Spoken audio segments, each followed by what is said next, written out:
Good morning, everyone. Great to be here to talk to you a little bit about Genie Solutions and what we're doing to realise our purpose of helping medical professionals deliver better health outcomes. So a little bit about Genie Solutions. We've been around for about 25 years now, a little bit over that, and we're a practice management solution provider with really two core products. We've got Genie, which is our desktop solution, and then we've got Gen 2, which is our cloud-based solution, which we'll talk a little bit more as we move forward. I think really importantly for our journey is that we've gone through this journey of transitioning from predominantly a services-based organisation that had software through now to definitively a software organisation that delivers great service. And I think that's really important for where we are. We've grown tremendously over the last few years, and that's largely around the focus on the cloud delivery. It's particularly important to us that we get that right and that we really help our customers transition to the cloud and all of the benefits that it brings. So we're very proud of our history, and it's a great organisation to be part of. So when we think about our purpose of helping medical professionals deliver better health outcomes, and we had a kind of a reset on this over the last couple of years, is we thought, well, okay, we need to go and talk to our customers first and figure out, okay, what are they looking for from us in this cloud environment? And then secondly, how do we actually respond to that in a meaningful way? So we went out and had a chat to our customers about the sort of general health landscape. And I think, this is quite painful for everybody, but I think it's no surprise, and a couple of the other presenters have talked about this today, is that the really strong feedback is that our customers feel like the digital landscape for health is like, going back in time to the prehistoric era. And that's across a number of areas, right from data exchange, right to how we support mobility. But it's also just about how it's generally thought of and the lens that it's approached with across the industry. So then we said, okay, that's great. That's a really good opportunity for us, but let's drill into that a little bit. So one of the really surprising things for us was just how mobile our customers are. It made sense to us that a lot of our customers, being medical specialists particularly, or largely, would work in a couple of different sites. They might have their clinic and they may go to day surgery, or a clinic and then go to a hospital. Really, as we talked to them, we really discovered and uncovered that they're actually much more mobile than that. And that desktop software environment, and even to some extent the cloud and interop environments, if I can spit it out, around there, is not really supporting them as they move forward into a more mobile environment. Then we said to them, okay, well, we understand that. How do you guys feel about the cloud? Where is your head at in terms of how ready you are to move towards the cloud? And this was really powerful for us. And what we discovered is that 41% of our customers are keen to move to the cloud inside the next 2 years. This is late 2018 information, so right now we're right in this heartland. And when we think about workloads, kind of on a global level that are in the cloud, depending on which survey you look at, this actually says that our customers are much, often a long way ahead of that curve, and that's really encouraging for us as we move towards the cloud. But like most things, there are pros and cons to that move, and so we said to our customers, well, what do you see as the key benefits and the key concerns? A couple of things that really came through strongly. One is that ability to use the software anywhere, and that makes sense when we look at how many sites and how mobile our customers are. And they, interestingly enough, they do see security and having to worry less about the transactional basics of the data, which is a really key part of their businesses and how they help their customers, is a real benefit. The flip side of that is that they are also very concerned about making sure that that data is then managed securely on their behalf.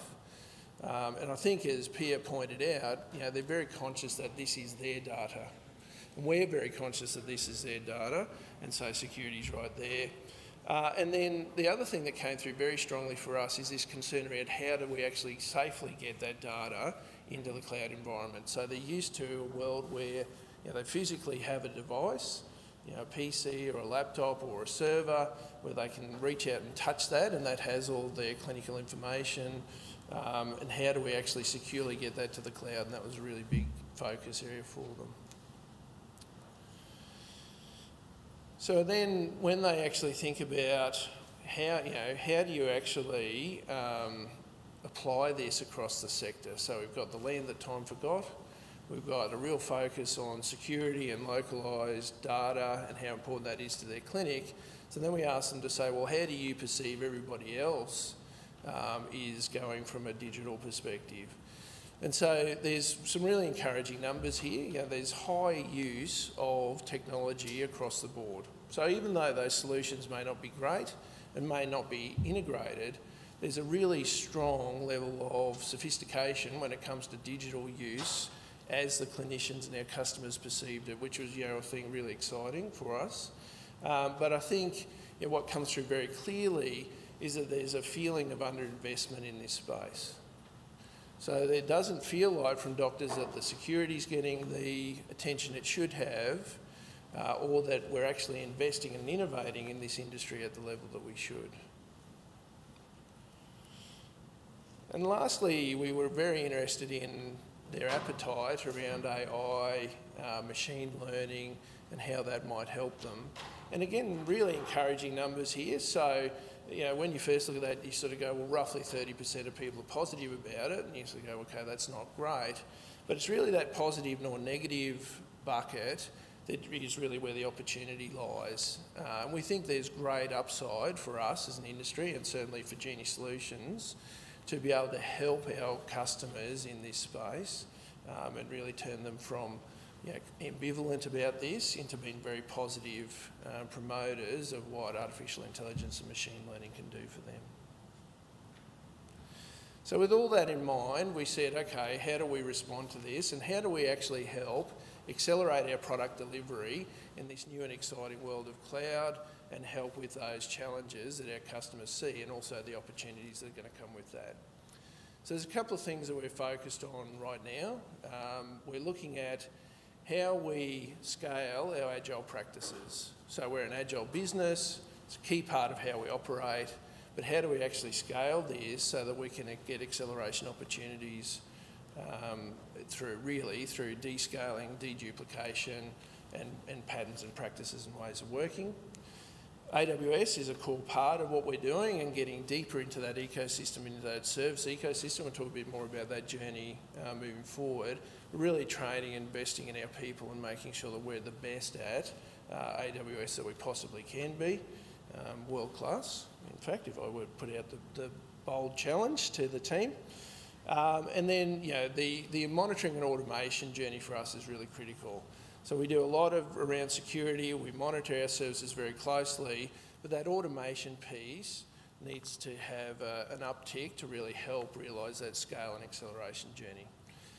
As we then move forward on the horizon, we're looking at some more technical things around data. So how do we better leverage data, how do we better secure data, and how do we help that journey for our customers that are migrating from on-premise to cloud and feel very comfortable and have just a fantastic experience around that. So there's a couple of key things in there. One is around the event-driven architecture. So we want to really move to a space that leapfrogs some of the challenges that you often have in more traditional architectures, and really move into this data and event-driven space. And that's largely because in the disconnected ecosystem, as we move more towards connecting that, and that's us collectively, it's important that we're able to participate in that in a really meaningful and simple way. And then we talk about platforms, our two practice management solutions at the moment. We really need to be able to take advantage of cloud services to really help deliver great value features to both our desktop customers and our cloud customers while we help that migration journey happen. And then as we move forward later, we're focusing on those kind of vertical slice challenges. So we really want to be able to get meaningful features out to our customers as quickly as we can sustain it. So traceable development, which is a very exciting way of saying vertical slices, going live as quickly as we can. And importantly, customers really matter to us, and so getting them deeply embedded into our teams, and that means physically embedded. We obviously have great connectivity with our customers at the moment. We talk to them a lot, we have them come and visit us a lot, but actually getting them embedded in the teams is really the journey for us so that we get that fast feedback loop. So with that in mind, we've set some guiding principles from a business perspective, and so we've set some guiding principles from a technology perspective. So the guiding principles from a business perspective are really distillations of our values as a company.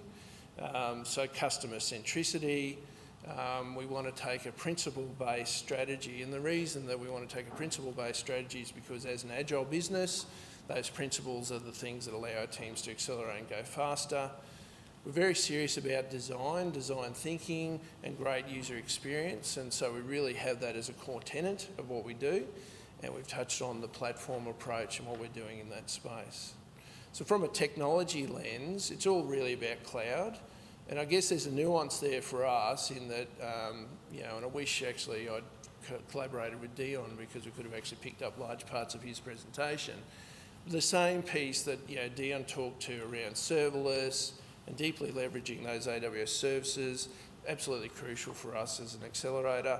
Mobile and API first, which a lot of people have talked about already. It's just really the game that we're in these days, and then secure and reliable services are absolutely the cornerstone, and particularly as we leverage those AWS services, as we move faster, and we'll come up and I'll take you through a concrete example of just how much faster we're moving, that we make sure that we really over-index on that security and reliability. So we went to AWS and said, here are our challenges, here are our principles, and here's some things that we need from AWS. And some of those key things were we wanted to partner with an organisation that demonstrated that they were a values and purpose-driven organisation. They didn't need to be the same as ours, although that would have been great, made life a lot easier. But it was really important that they could actually show that they were linked into, you know, what the brochureware said on their site around values and purpose. We really needed to get services in region, so obviously onshore processing for us, and we come back to that thing for our customers, that they need to feel like that data that they give to us to store and look after in the cloud on their behalf is in a safe, secure location. And importantly, we really needed to make sure that innovation was a core part of the DNA for AWS. You know, and it might seem obvious, but really what we were looking for there was the fast feedback loop around innovation as we adopted the services. So we don't necessarily expect them to deliver everything that we ask, although that would, again, would be absolutely fantastic. But we do want to be able to have a meaningful feedback loop with AWS.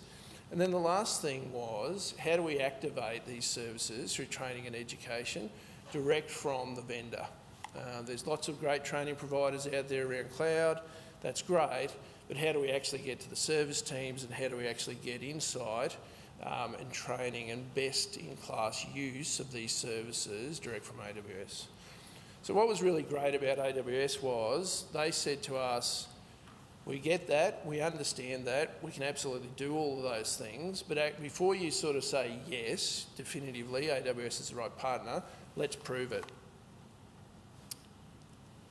So we came up with a plan of attack around that, and we said, in 6 weeks, we want to take a team that are generally cloud aware, but have been doing it in a kind of a monolithic, pretty heavy lifting, pretty manual sort of way, and train these guys on how to do serverless, better leverage AWS services, and with this hypothesis that we have here, which is, can we use AWS's voice-to-text services to really come up with some great solutions for our customers? So over the period of about 6 to 8 weeks, we had a couple of immersion days. So if you're not familiar, this is where AWS come on site. They train your team and take them through some real practical hands-on examples during the day. We had a lot of e-learning, and we had a lot of good contact with AWS around how to kind of build and architect solutions around this space. And that culminated in a 2-day hack day, where we joined with Amazon, and we had a couple of key partners there and a couple of customers there to see what we could actually come up with in this space. And the really surprising outcome for the business as a whole, not for me because obviously I thought we could get there, was that we came up with 3 really viable solutions for our customers in 2 days. So really, the elapsed time here we're talking about is less than 2 months to train, best part of 50 people in this technology, and then really accelerate to the point where we can deliver viable solutions.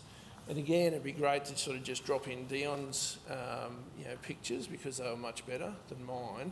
But really the point here is to highlight that the solutions that the guys built in these couple of days were all AWS services. So there's no sort of special magic. This is all stuff that was effectively out of the tin and did what it said it should do, which was really amazing. So that's it from me. Thanks very much for your time. Really encourage you to dig in on the AWS side. There is definitive acceleration here, and importantly, this stuff is learnable and trainable, and it is definitely a game changer for the teams. So thank you.